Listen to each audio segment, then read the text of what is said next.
lire le texte.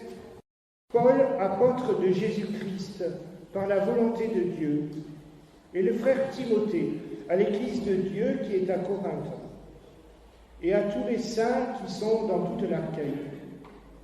Que la grâce et la paix vous soient données de la part de Dieu notre Père et du Seigneur Jésus-Christ. 2 Corinthiens 2, grâce soit rendue à Dieu qui nous fait toujours triompher en Christ. Hébreux 12, nous donc aussi, puisque nous sommes environnés d'une si grande nuée de témoins, rejetons tout fardeau et le péché qui nous enveloppe si facilement, et courons avec persévérance dans la carrière qui nous est offerte.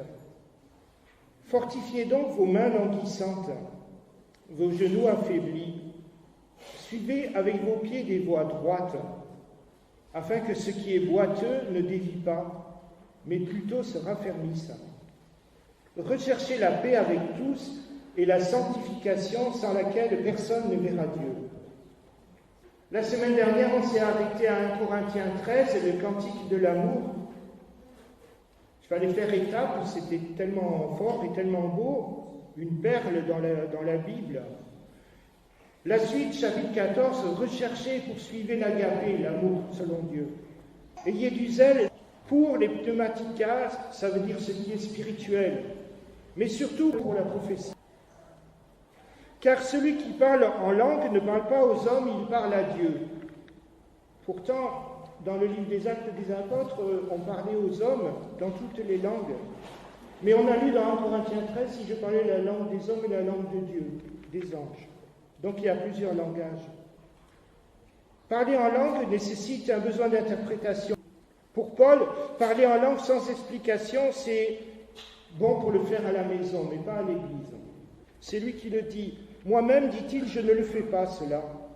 Moi, je parle par révélation, Apocalypse, révélation d'une vérité, par prophétie, discours inspiré de Dieu, par didaché, la doctrine, l'enseignement.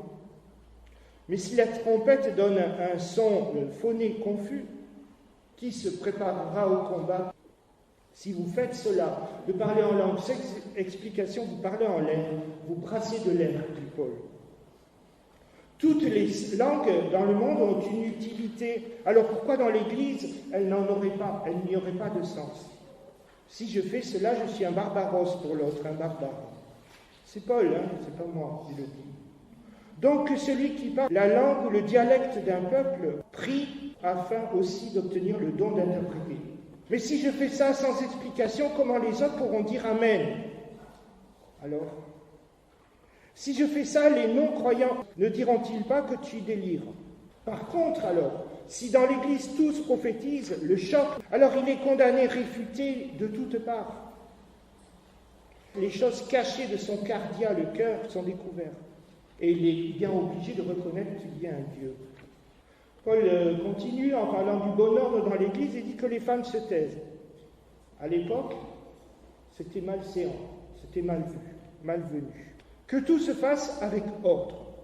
Chapitre 15, Paul parle de la résurrection des morts. Je vous rappelle l'évangile avec lequel vous êtes sauvés. Il est mort pour vos péchés. Il a été enseveli, enterré, et il est ressuscité, c'est le verbe se relever. C'est comme on se lève pour entendre des paroles de grâce.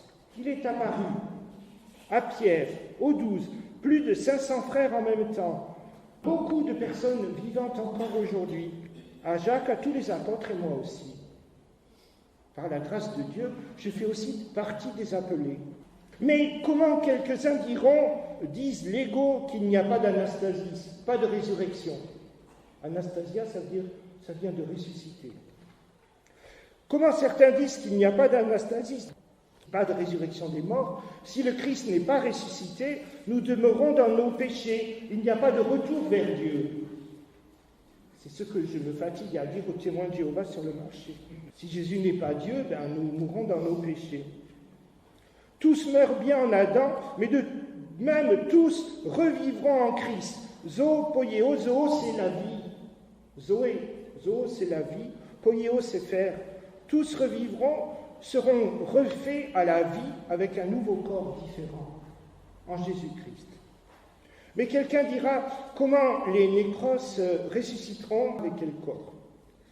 Insensé, dit Paul, ce que tu sèmes, que tu éparpilles sur la terre, c'est un simple gymnos dévêtu, nu, grain. Et il faut d'abord le mettre en terre, et c'est une image de la mort, pour qu'il prenne forme, un nouveau corps, et chaque plante un corps différent. Donc ce que tu sèmes, tu ne sais pas quelle forme cela prendra, quel arbre. Tu as une idée, est-ce qu'il sera touffu, feuillu? Et chaque graine, un arbre différent, le poirier, le pommier, etc. À chacun sa chair, en un instant, atomos, ça veut dire tout petit, les choses vraiment toutes petites, à la dernière trompette. Ce qui est périssable deviendra apérissable. Séjour des morts, où est ta victoire? Chapitre 16, c'est le dernier chapitre de 1 Corinthiens que nous avons déjà commencé. Pour la collecte en faveur de Jérusalem, parce qu'il fallait aider l'église de Jérusalem qui était en difficulté avec tous les nouveaux pauvres que les églises en Grèce. Et bien que chacun, le premier jour de la semaine, c'est-à-dire le lundi, mette à part chez lui ce qu'il peut, selon sa prospérité. Je voudrais bien venir vous voir, si le Seigneur le permet. Alors cette expression, vous l'avez beaucoup entendue aussi. Ma mère disait toujours Dieu voulant. Et moi, enfant, je comprenais Dieu roulant. Mais pourquoi Dieu roulant? Quand on est enfant, il m'a fallu du temps pour comprendre. En grec, ça se dit Eano kurios epitrepse, si Dieu le permet. Veillez en attendant que chaque chose grandisse ginomai dans l'agapé. Maranatha, viens, Seigneur, viens. Et c'est la fin de la première lettre aux Corinthiens. Aujourd'hui, nous commençons la deuxième et nous ne la ferons pas tout entière. Parce qu'elles sont denses, ces lettres. Paul répond à des questions qui lui sont posées. Il commence, comme toujours et comme le début du culte aussi, la grâce et la paix du Seigneur vous soient données. La grâce charismatique, les dons du Seigneur. La grâce, c'est la bonne volonté de Dieu envers nous, le plaisir de Dieu envers nous, la tendresse ou la faveur de Dieu. La shalom en hébreu. Béni, dire du bien, loué soit Dieu de compassion, d'encouragement, et qui nous console par akaléo pour que nous consolions à notre tour. Je n'ai pas pu venir vous voir, et Paul répond à des critiques. Il avait dit, j'essaierai de venir, et il n'est pas venu. Mes résolutions sont-elles selon la chair, de sorte qu'en moi il y ait le oui et le non. Mais la parole que nous vous avons prêchée, le logos, n'a pas été oui et non, car en Jésus c'est oui de Dieu. Chapitre 2, je ne suis pas venu vous voir intentionnellement pour vous épargner, parce que chez vous il y avait un problème d'ordre moral. Un problème d'ordre moral, quelqu'un avait dérapé et certains le protégeaient, d'autres l'accusaient, l'Église était divisée. Depuis, cette personne qui crée des problèmes a été mise dehors, ça crée trop de tension. Maintenant qu'elle s'est repentie, c'est suffisant. Vous devez à votre tour charizomai, on retrouve charisme, faire grâce, accorder le pardon, comme nous vivons du pardon de Dieu. Vous devez vous aussi consoler, encourager, pour que la personne ne tombe pas dans le gouffre toute seule, loin de Dieu, et loin de la communauté qui soutient, qui porte, qui encourage, qui se tourne ensemble vers Dieu. En effet, il ne faut pas laisser l'avantage au diable. Grâce soit rendue à Dieu, et Paul est plein de reconnaissance pour les progrès de l'église de Corinthe maintenant. Grâce soit rendue à Dieu, et c'est ce que j'ai lu tout à l'heure, c'est très joli. À Dieu soit la grâce, à lui en tout temps, qui nous amène dans un cortège triomphal de Jésus-Christ. Et on voit que Paul se réjouit, chapitre 3. Vous êtes manifestement phanéro, rendu visible, une lettre écrite non avec de l'encre, mais avec le Saint-Esprit, non sur des plaques de pierre, mais sur les cœurs cardia. Il nous rend alors capables, il nous équipe pour être ministres d'une alliance, d'une disposition nouvelle, d'un testament nouveau. Dieu qui vient pour nous chercher, pour nous sauver. Non de la lettre gramma, mais de l'esprit. Car la lettre tue, l'esprit refait à la vie. Malheureusement, et Paul est malheureux de cela, les Juifs, ses concitoyens de sang, ses frères de sang, ne reconnaissent pas Jésus-Christ. Ils ont comme un voile sur les yeux. Il dit, ils se contentent de la lecture de l'Ancienne Alliance, du Vieux Testament. Ils ne connaissent pas Jésus. Alors tout cela, il faut résumer un peu depuis le début.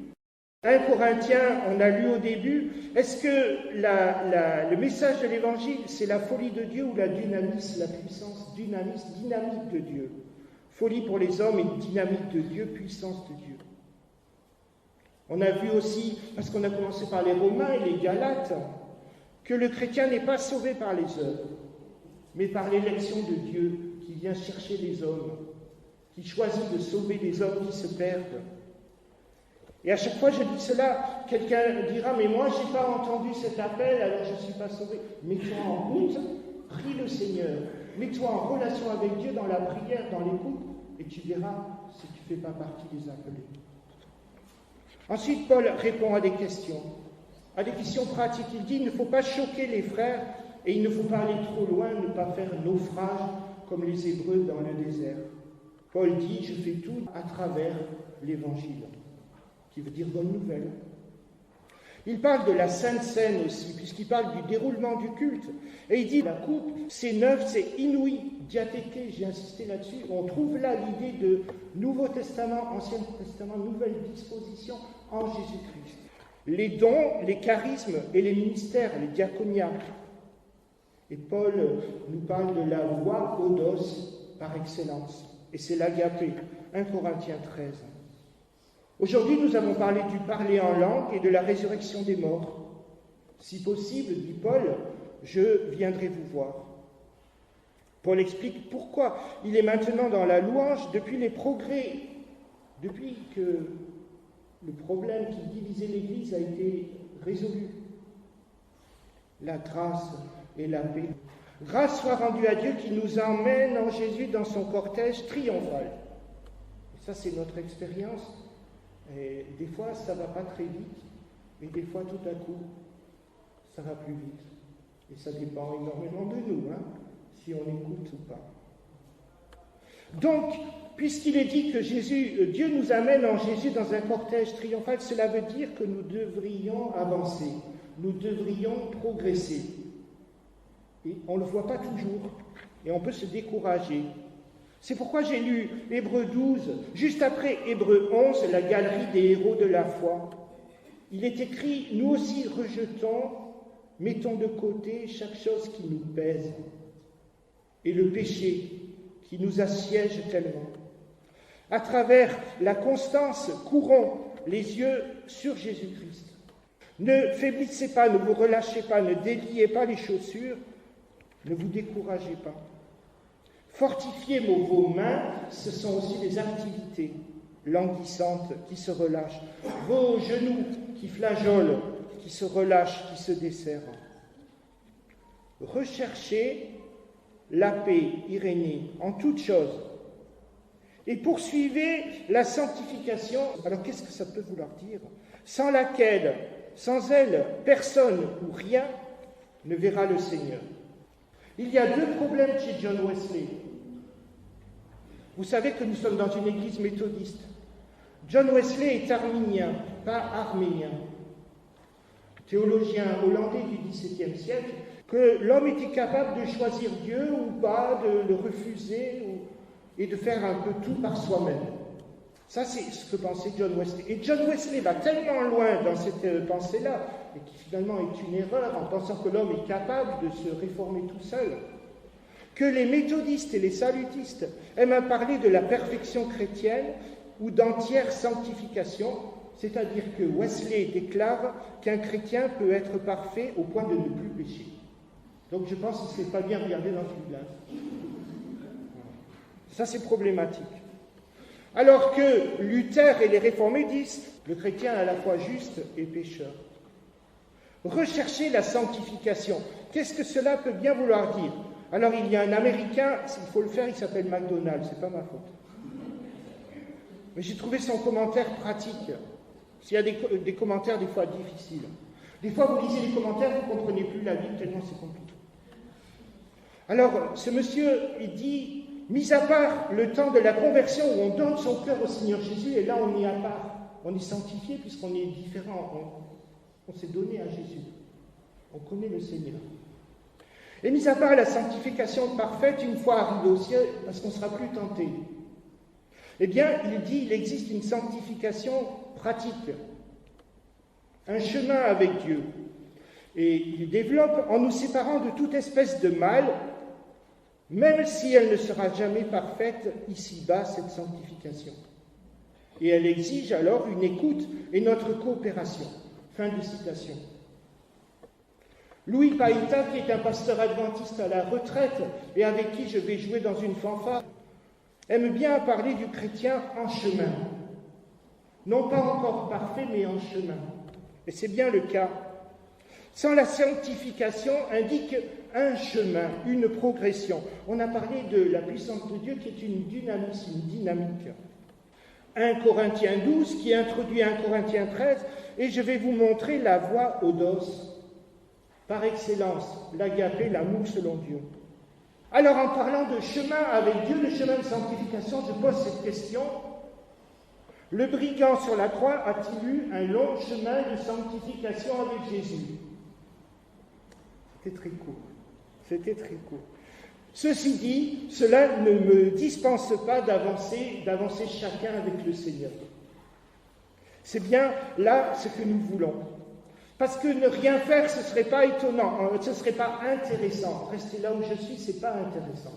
Est-ce que le Seigneur nous sauve pour que nous restions encore dans le péché et dans l'égarement? On pourrait dire, est-ce que je fais des œuvres pour être sauvé? Non. Mais si je fais des œuvres, c'est parce que je suis sauvé. Parce que l'homme est tordu, vous savez qu'à me regarder, vous avez un magnifique spécimen. Est-ce que je fais des œuvres pour être sûr d'être sauvé?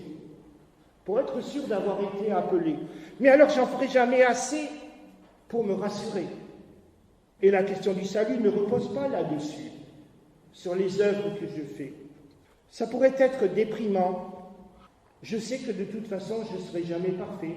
Alors? Et puisque de toute façon, je suis sauvé, alors? Mais nous avons, vous et moi, envie de connaître le Seigneur. Et puis, il faut se rappeler ce kainos, quelque chose de nouveau est en train de se passer. Si quelqu'un est en Christ, il est une nouvelle création ici. Et la potérion, la coupe, kainos pour laquelle nous rendons grâce, est quelque chose de neuf, inouï. Et nous rentrons dans ce chemin avec le Seigneur de connaissance du Seigneur et de nous-mêmes. Jean Calvin a écrit l'institution chrétienne en 3 livres. Premier livre, chapitre 1. Comment la connaissance de Dieu et de soi-même sont liées. Le Seigneur nous aide à avancer avec lui sur ce chemin de paix et de grâce, ce chemin de combat aussi. Pas à cause de lui, à cause de nous, mais ce chemin de grâce. Amen.